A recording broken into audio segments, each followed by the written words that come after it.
The Utes and Cougars are now back in the same conference, and we're counting you down to the start of the 2024 season. This is Big 12 Media Day coverage, live from Las Vegas on 97.5 The KSL Sports Zone. All right, everybody, welcome back. It is JJ and Alex, 97.5 The KSL Sports Zone. Alex Curie, Jeremiah Jensen. Thanks for being with us here at Big 12 Media Day. Brought to you by, and then I have to read like 78 sponsors in a row, JJ. That's the responsibility that we have. Joining us right now. Got to pay the bills. I know. Joining us right now, he's the head coach of the Kansas State Wildcats. And somebody we got to chat with last year, but it wasn't as fun because we didn't get to see BYU take on Kansas State. And now that Utah has come into the league, you guys aren't on the schedule with the Utes in the regular season, but I keep telling everybody that's kind of a collision course. Coach Chris Klieman of see it down the road. Kansas State Wildcats. I don't hate that idea, though. Don't tell me you haven't thought about that, Coach. Haven't thought about it a lick until you just brought it up. We all know what the goal is. It's first of all, this event, coming to Vegas, all that, and then adding the Four Corner schools and having them be a part of the conference. What are your thoughts? Yeah, I'm excited. We've got tremendous stability in our league, and to bring in the Four Corner schools, to add with the 4 schools we have last year, I think top to bottom, it's a tremendous league. There's a lot of parity, and it's so exciting for fans to be able to – I don't even know all the schools you guys are going to this year, but you're going to go to some great venues, and I know people are going to come out and see your guys' place, and it's going to be really special. Yeah, I mean, that's a part that's fun for us every year, and because we cover Utah and BYU, it's listen, this is for us, it's a treat to get that conference – to be a conference matchup again. Yeah. And that's a big one. I think from a league level, it's important to establish those rivalries too. And I'm hoping that that's something that everybody looks at and goes, that's a value that it brings, having those 2 schools and having the rivalry they already do. Absolutely. It'd be terrible if we were going to rotate and not play KU every year. Right. That's something that's huge for our state, and I think it is with BYU and Utah that they need to be playing every year. So, the imbalanced scheduling, it's no good. Like, for instance, we don't play Utah and we don't play Texas Tech and TCU and Baylor, which is crazy to me. And they're in the Big 12 and don't play those. Oh, we've talked about it already a lot.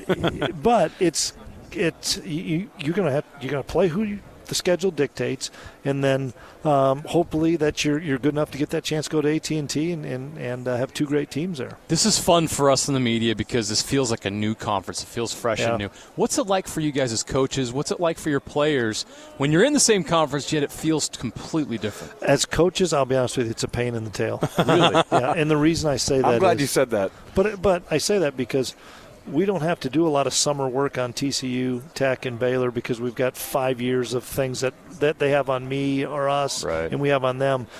We've got Arizona, we've got Arizona State, we've got BYU, we've got Colorado, we've got Cincinnati. Have no data on, nothing on. I mean, we watched BYU and Cincy last year on cross games, but I wasn't looking at them. I was looking at the upcoming opponent. Yeah. So the month of June has been really busy for our staff to get some preliminary game plans on those 5 new opponents, just so that when we get to that week, you're not going, oh, shoot. Man, I wish we would have done some legwork on those guys, whether it's a new coordinator, a new coach, whatever it may be. Look, you'll have some – I bet we could rustle up some BYU fans and send you some tape from that 96 BYU versus Kansas State Cotton Bowl. There's all sorts of – they'd send you the 1984 Holiday Boy that got in the national championship. But, yeah, there's not a lot. What is the vibe then? When you think of BYU football or you think of Utah football, let's do both. What are your thoughts on those programs that come to mind? Consistent physicality, the fact that it's not I should say it's not conventional. To me, it's old conventional football with tight ends and stout defenses and teams that can run the football. I say because now everybody's getting into spread sets and chucking it all over the place. And in 2008, we played BYU when I was a D coordinator in Northern Iowa, and it was a slugfest, and it was physical teams going at it. And that's Bronco Mendenhall, head coach at that point. And he had those defenses dialed up. They were. That was. And we had him in the fourth quarter. You guys made a game out of that one. I remember that one too. That was. I love that. He has that coach's thing. He just had it. You don't forget brain, those games. His brain went somewhere just now. And he went, dang it! I hate that. I know it. Isn't that the stuff you guys? That's in Provo too. You have that kind of a. Coach, you've had a tremendous career. I have a lot of respect for the work that you've done and success that you've had, working your way up through the FCS level and now here. What is it about your program, whether it was at North Dakota State, even your time at Northern Iowa, and now at Kansas State, what is it that's allowed your program to be successful and consistent? Relationships and building a team that the guys can take ownership in the team. That's really important to me.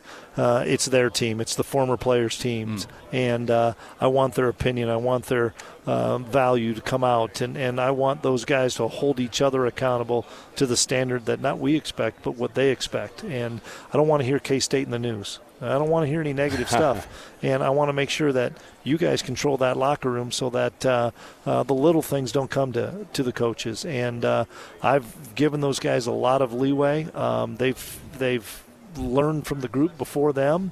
And each year we've found that 15 to 20 core guys that just can lead the group and then pass it on to the next group. So that's really wise. You want to be the end of a sportscast, not the first. Not of a newscast. See, there's a TV guy over here. I work in TV. That's the way he thinks about it. I get that.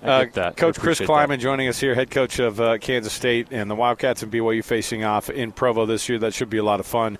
The interesting thing is, too, Coach, DJ Giddens and Dylan Edwards are two guys that I know you want to build so much around. Yep. It's a dynamic attack. Tell us what your thoughts are on what they bring to your team and how you guys are going to move forward. Obviously, losing a big name quarterback last year and saying, yeah, but we still want to run the football and we still want to be effective that way. Yeah, it starts with Avery Johnson. I think he's a really talented quarterback that's got great mobility and great ability with his legs, and he throws the ball a lot better than people probably give him credit for.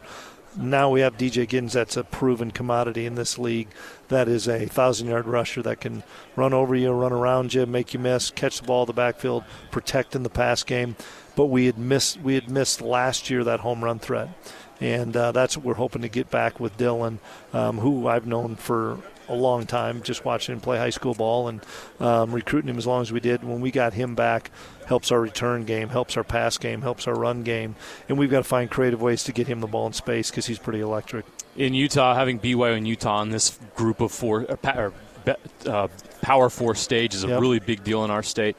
I look at Kansas, and Kansas has elevated their program. You guys are doing your top 25 program.